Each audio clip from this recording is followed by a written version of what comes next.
Hey there, Danny K coming to you from Danny K Gym and Wellness. Today's tip of the day is a gym member.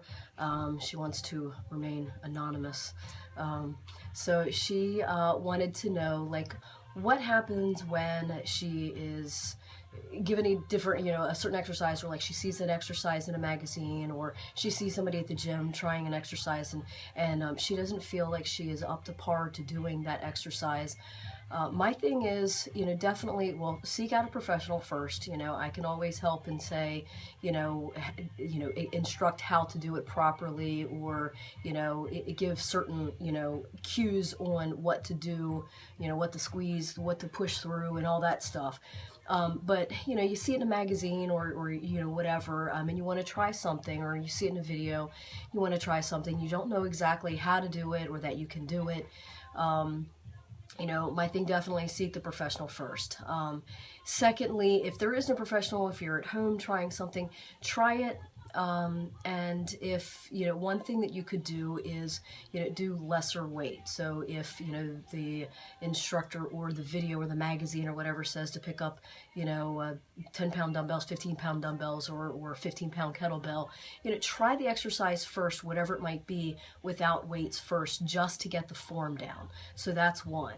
And then when you're confident, you're like, oh, you know what, this isn't that bad, then pick up the weight and then try it with the weights. Another way is to, maybe do less reps. So if you're supposed to do 10 or 15, 12 or 15 reps, and you can only do 3 or 4 or 5 reps, something like that, that's great, and sometimes I even, tell people, like, if they, hold a 15 or 20-pound kettlebell, and they're doing a certain exercise, like a squat, or something, and, like, they feel like, they can only do 5 for some reason. Put the weight down and maybe finish out, the rest of their, set with no weight. And then eventually, as you do that and you progress, you're going to obviously progress and get stronger, and you're going to be able to hold that kettlebell or that weight or whatever it is through that entire set, and then through the next set and through the next set. So one, definitely try to do less weight. Or no weight at all.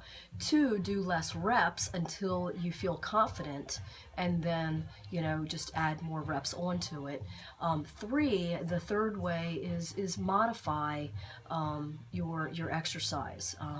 If it's a squat, and you're not, you see, people in the gym using, the big long Olympic bar, and, you're afraid to put the Olympic bar on your back, or you're afraid with balance or something like that, which, the girl at the gym today told me that she didn't put weights on it yet because, which was a good thing, and she's learning, she didn't put weights on it yet, on the bar, because the squat with the bar was brand new to her, and, she wasn't sure about the balance or whatever, so she wanted to get the form down and, have that little bit of weight from the bar before, and feel confident before putting the weight on. So that basically, is, what this tip brings me to, definitely, never put yourself completely out of the comfort zone. You want to get out of the comfort zone, don't get me wrong, but first out the gate, you don't want to get out of the comfort zone if it's something that you're definitely not comfortable with, like the squat, for instance. I just gave her that, as a part of her new program. So, so definitely, and if it was something that she didn't feel confident in doing, one, I wouldn't have given it to her right off the bat. So again, that's why I say, like, seek the professional. The professional should not, be putting you someplace where you're completely out of control. And, that brings me back to doing the modified exercise. So if I wasn't confident in that, I would first then maybe try getting her to do like a ball squat, where you put the ball against the wall, put your back against the ball, and squat down, so that she gets the form and the use of those muscles, and understands, how to push through the heel, how to squeeze the butt. So there's so many different ways. Like if you're unsure about a squat, or a chest press, or a bicep curl, whatever, there's different ways, different modifications that we can do, that you can start off with baby steps and progress to, you know, the actual, you know, exercise that you saw in the magazine or in the video. So, you know, think about that the next time. You know, don't think that you actually, you know, totally have to jump into doing that exact exercise. There was another girl in the gym that was, you know, in her program that she, you know, sought out like through, I think it was bodybuilder.com or something, I'm not sure. You know, she sought out this program or whatever, and she wanted to kind of get into things. Well, one of the exercises was good mornings. And I personally, I don't like the good mornings. You know, some people, and I don't mind if you're putting your hands on your hips and doing the good mornings.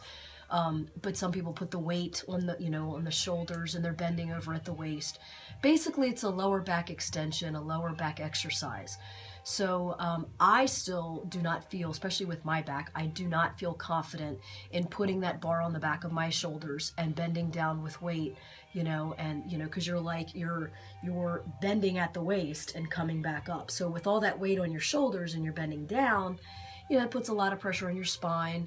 And, you know, I have weak SI joints, so I don't need my SI joint to pop out. So again, I know my limitation, so I do something else. So in order for her to get stronger in that area, I suggested that she do either, you know, like a lower back extension on the exercise ball, or I do have a lower back extension machine. And so, you know, I told her, you know, that's exactly how you're going to work those muscles without, you know, fear of doing it wrong, hurting yourself, you know, or getting stuck in a position where, you know, you're like, oh gosh, now you're down there, you know, bent at the waist with the weights, and now you can't get back up. Now what do? You know, you scream for help or whatever. So know your limitations, even when a certain exercise, you know, or a certain regiment that you got off of a magazine or a website, or, you know, a video or something. Know your limitations. Know that you don't have to do exactly what that states. You know, there's ways around. You know, if it's working your lower back, you know, we can figure out different ways to work your lower back and get you to that, you know, to that point, to doing those. You know, chest, back, squats, you know, everything. It's the same thing. Know your limitations and work progressively up to, you know, those things. You don't have to jump in. So hope you like this tip. Hope you utilize it either in my gym, your home, whatever. And leave me some comments. Give me some feedback. Tell me what you want to hear. Definitely want to help you on your fitness journey as much as I possibly can, and I hope I'm doing so. So stay in tune, stay motivated. I did this yesterday. What the hell? Stay in tune, stay informed, stay motivated. It's gotta be this cold thing. Bye.